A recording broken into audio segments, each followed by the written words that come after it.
ಎಂಬತ್ತನೇ ಸ್ವಾತಂತ್ರ್ಯೋತ್ಸವದ ಅಂಗವಾಗಿ ವಡ್ಡರ ಯಲ್ಲಣ್ಣ ವೃತ್ತದಲ್ಲಿ ಧ್ವಜಾರೋಹಣ. ಬಾಗಲಕೋಟೆ ಜಿಲ್ಲೆಯ ರಬಕವಿ ಬನಹಟ್ಟಿ ತಾಲೂಕಿನ ಮಹಾಲಿಂಗಪುರ ವೃತ್ತ ಮರು ನಿರ್ಮಾಣಕ್ಕೆ ವಿವಿಧ ಸಂಘಟನೆಗಳ ಸಹಕಾರ.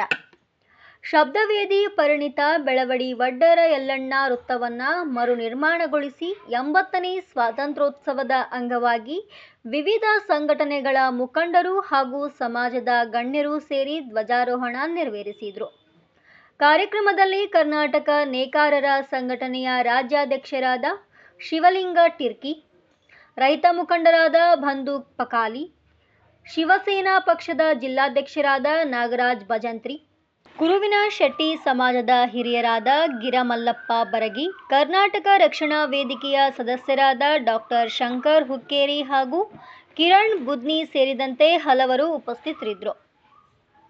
ಶ್ರೀ ಸಿದ್ದರಾಮೇಶ್ವರ ಭೋವಿ ವಡ್ಡರ್ ಸಮಾಜ ಸೇವಾ ಸಂಘದ ಅಧ್ಯಕ್ಷರಾದ ಅರ್ಜುನ್ ಬಂಡಿವಡ್ಡರ್ ಹಾಗೂ ಕಾರ್ಯದರ್ಶಿ ತಿಪ್ಪಣ್ಣ ಬಂಡಿವಡ್ಡರ್ ಅವರ ನೇತೃತ್ವದಲ್ಲಿ ಕಾರ್ಯಕ್ರಮ ನಡೆಯಿತು. ಈ ಸಂದರ್ಭದಲ್ಲಿ ಯಂಕಪ್ಪ ಬಂಡಿವಡ್ಡರ್, ರಾಜು ಬಂಡಿವಡ್ಡರ್, ಮಾಂತೇಶ್ ಶಿವನಿಗಿ, ಮಹಾಲಿಂಗ ಬಂಡಿವಡ್ಡರ್, ರಾಮು ಬಂಡಿವಡ್ಡರ್, ವಕೀಲರಾದ ರಾಮು ಪಾತ್ರೋಟ್, ಪರಶುರಾಮ ಅಮರಾವತಿ, ರಾಮು ಬಂಡಿವಡ್ಡರ್, ರಮೇಶ್ ಬಂಡಿವಡ್ಡರ್, ಅಶೋಕ್ ಬಂಡಿವಡ್ಡರ್, ಮಾರುತಿ ಬಂಡಿವಡ್ಡರ್, ಮಾಂತೇಶ್ ವಡ್ಡರ್, ಶಂಕರ್ ಪಾತ್ರೋಟ್, ಅಂಜು ನದಾಫ್, ಹಸನ್ ನದಾಫ್ ಸೇರಿದಂತೆ ಸಮಾಜದ ಮುಖಂಡರು, ಯುವಕರು ಮತ್ತು ವಿವಿಧ ಸಂಘಟನೆಗಳ ಕಾರ್ಯಕರ್ತರು ಭಾಗವಹಿಸಿದ್ದರು. ವಡ್ಡರ ಯಲ್ಲಣ್ಣ ವೃತ್ತದ ಮರು ನಿರ್ಮಾಣದ ಮೂಲಕ ಸ್ಥಳೀಯರ ಬಹುದಿನದ ಆಶಯಕ್ಕೆ ಸ್ಪಂದಿಸಿರುವುದು ಸಂತಸದ ಸಂಗತಿಯಾಗಿದೆ. ವಿವಿಧ ಸಮಾಜ ಹಾಗೂ ಸಂಘಟನೆಗಳ ಮುಖಂಡರು ಒಗ್ಗೂಡಿ ಸ್ವಾತಂತ್ರ್ಯೋತ್ಸವ ಆಚರಿಸುವುದು ಸಾಮಾಜಿಕ ಏಕತೆ ಮತ್ತು ರಾಷ್ಟ್ರಾಭಿಮಾನದ ಸಂದೇಶವನ್ನು ಸಾರಿತು.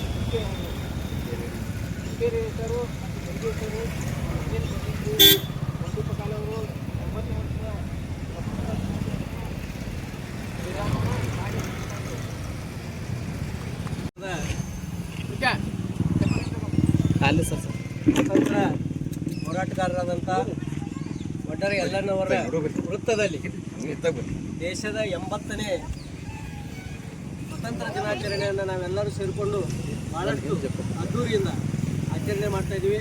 ಜೊತೆಗೆ ಪ್ರಥಮವಾಗಿ ಇವತ್ತೇನು ವೀರ ಸೇನಾನಿಗಿರ್ಬೋದು ಅಥವಾ ಭಾಳಷ್ಟು ಸ್ವತಂತ್ರ ಹೋರಾಟಕ್ಕೆ ಸ್ಪಂದನೆಯನ್ನು ಮಾಡಿ ಸ್ಫೂರ್ತಿಯನ್ನು ನೀಡಿದಂತಹ ವಡ್ಡರ ಯಲ್ಲಣ್ಣವರ ವೃತ್ತದಲ್ಲಿ ನಾವೆಲ್ಲರೂ ಈ ವೃತ್ತವನ್ನು ಮಾಡಬೇಕು ಅಂತೇಳಿ ಭಾಳಷ್ಟು ಹೋರಾಟಗಳ ಮೂಲಕ ನಮ್ಮ ಕಾರ್ಮಿಕ ಸಂಘದ ಅಧ್ಯಕ್ಷರಾದಂಥ ಅರ್ಜುನ್ ಅವರಿರ್ಬೋದು, ಅವರ ಎಲ್ಲ ಸಹವರ್ತಿಗಳು, ಪದಾಧಿಕಾರಿಗಳು, ಆಮೇಲೆ ಇವತ್ತಿನ ಒಂದು ಇದರಲ್ಲಿ ಭಾಗವಹಿಸಿದಂಥ ನಮ್ಮ ಕರ್ನಾಟಕ ರಕ್ಷಣಾ ವೇದಿಕೆ ಇರ್ಬೋದು, ನಮ್ಮ ಬಂಡಿಯವರಿರ್ಬೋದು, ಬಂದು ಪಕಾಲಿ ಅವರು, ಭಾಳಷ್ಟು ಇವತ್ತೊಂದು ವೃತ್ತ ನಿರ್ಮಾಣ ಆಗಬೇಕಂತೇಳಿ ಕ್ರಮ ವಹಿಸಿ ಇವತ್ತು ಆ ವೃತ್ತದಲ್ಲಿ ನಾವು ವಿಚಾರವನ್ನು ಮಾಡ್ತಾ ಇರೋದು ಭಾಳಷ್ಟು.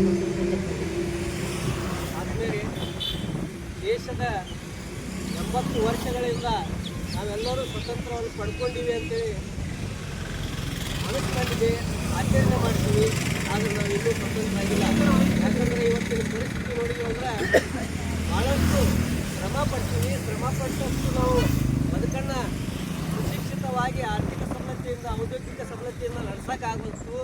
ಇದರ ಪರಿಣಾಮವಾಗಿ ನಾವು ಈಗೇನು ನೋಡ್ತಾ ಇದ್ದೀವಿ, ಪ್ರತಿದಿನ ಸಂಘರ್ಷಮಯ ಬದುಕನ್ನು ನಾವು ಬದುಕಾಕತ್ತೀವಿ. ಸ್ವತಂತ್ರ ಆಗಬೇಕು ಅಂತಂದ್ರೆ ನಾವೆಲ್ಲರೂ ಆರ್ಥಿಕವಾಗಿ ಸಬಲ ಆಗಬೇಕು, ಆರೋಗ್ಯದಿಂದ ಸಬಲ ಆಗಬೇಕು, ಶೈಕ್ಷಣಿಕವಾಗಿ ಸಬಲ ಯಾವಾಗ ಆಗ್ತೀವಿ ಆವಾಗ ಮಾತ್ರ ನಮ್ಮ ದೇಶ ಸ್ವತಂತ್ರ ಆದಂಗೆ, ನಾವೆಲ್ಲರೂ ಸ್ವತಂತ್ರ ಆದಂಗೆ ಅಂತ ಹೇಳಿ ನಾವೆಲ್ಲರೂ ತಿಳ್ಕೋಬೇಕು. ಅದಕ್ಕಾಗಿ ನಮ್ಮ ಮಕ್ಕಳನ್ನು ಭಾಳಷ್ಟು ನಾವು ಸುಶಿಕ್ಷಿತ ಮಾಡಬೇಕು, ಆರೋಗ್ಯವಂತರನ್ನಾಗಿ ಮಾಡಬೇಕು.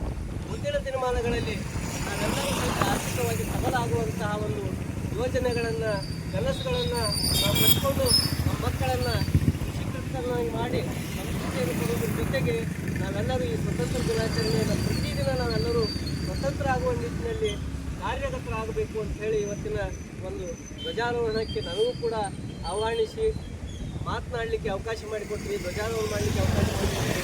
ನಮಗೆಲ್ಲರಿಗೂ ಕೂಡ ಹೃದಯಪೂರ್ವಕವಾಗಿ ಧನ್ಯವಾದಗಳನ್ನು ತಿಳಿಸಿ ಎಲ್ಲರ ಪರವಾಗಿ ಮತ್ತೊಮ್ಮೆ ನಾನು ಧನ್ಯವಾದಗಳನ್ನು ತಿಳಿಸಿ ಧನ್ಯವಾದ. बोलो भारत माता की जय, बोलो भारत माता की जय, वंदे मातरम.